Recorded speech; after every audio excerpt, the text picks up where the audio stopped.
মৰমৰ ছাত্ৰ ছাত্ৰীসকল ক্লাছ টিউটৰ ইউটিউব চেনেলে তোমালোকক সকলোকে স্বাগতম জনাইছোঁ। আজি মই তৃতীয় শ্ৰেণী অৰ্থাৎ অসম জাতীয় বিদ্যালয় ক্লাছ 3 সমাজ বিজ্ঞান বিষয়টোৰ পাঠ নম্বৰ 8 আমাৰ দায়িত্ব এইটো পাঠৰ প্ৰশ্ন উত্তৰসমূহ প্ৰথমৰ পৰা শেষলৈকে আলোচনা কৰিছোঁ। যদি ভিডিঅ'টো ভাল লাগে মানে কি কৰিবা, লাইক কৰিবা, লগতে চেনেলটো ছাবস্ক্ৰাইব কৰি ৰাখিবা। তো অনুশীলন প্ৰথমটো অনুশীলনী আহা তাৰে 1 নম্বৰ প্ৰশ্ন তলৰ বাক্যবোৰ সত্য নে অসত্য লিখিব দিছে। ক নম্বৰটো হৈছে আমি পৰাধীন দেশত থাকোঁ, এইটো অসত্য কাৰণ আমাৰ দেশ স্বাধীন। খ নম্বৰ মানুহৰ ঘৰত কোনো নীতি নিয়ম নাথাকে, এইটো অসত্য কাৰণ এখন মানুহৰ ঘৰত বিভিন্ন ধৰণৰ নীতি নিয়মৰ জৰিয়তেহে পৰিয়ালটো পৰিচালিত হয়, যাৰ কাৰণে এইটো অসত্য। গ নম্বৰ খোৱা বস্তুবোৰ খাই ভাল নালাগিলে আমি সেইবোৰ পেলাই দিব নালাগে, অসত্য কাৰণ খোৱা বস্তু আমি কি কৰিব লাগে, জমা কৰি ৰাখিব লাগে। ইয়াতে পেলাই দিব লাগে বুলি কৈছে, পেলাই দিব নালাগে, এইবোৰ মানে এটা নিৰ্দিষ্ট ঠাইত জমা কৰি ৰাখিব লাগে। ঘ নম্বৰটো ৰাজহুৱা সম্পত্তি ধ্বংস কৰাটো এটা অপৰাধ, সত্য মানে ৰাজ্যৰ যিবোৰ ধন সম্পত্তি আছে সেইবোৰ ধ্বংস কৰাটো মানে অপৰাধ।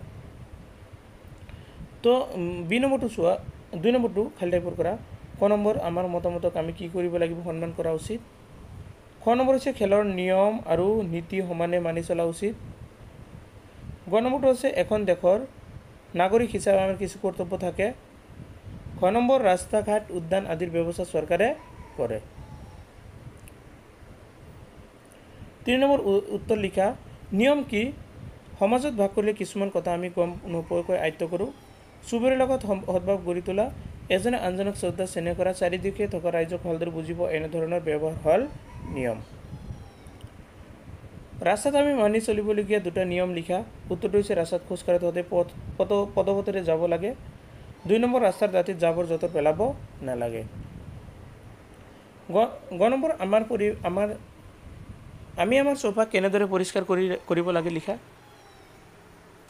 উত্তৰটো হৈছে আমাৰ চৌপাশ পৰিষ্কাৰ পৰিচ্ছন্ন কৰি ৰাখিবলৈ আমি নিজৰ ঘৰ, পথ আৰু বিদ্যালয়ৰ চৌহদত প্লাষ্টিক, পলিথিন আদি বৰ্জন কৰিব লাগে। আৱৰ্জনা নিৰ্দিষ্ট ঠাইত পেলাব নালাগে। নলা নৰ্দমা পৰিষ্কাৰ কৰিব লাগে।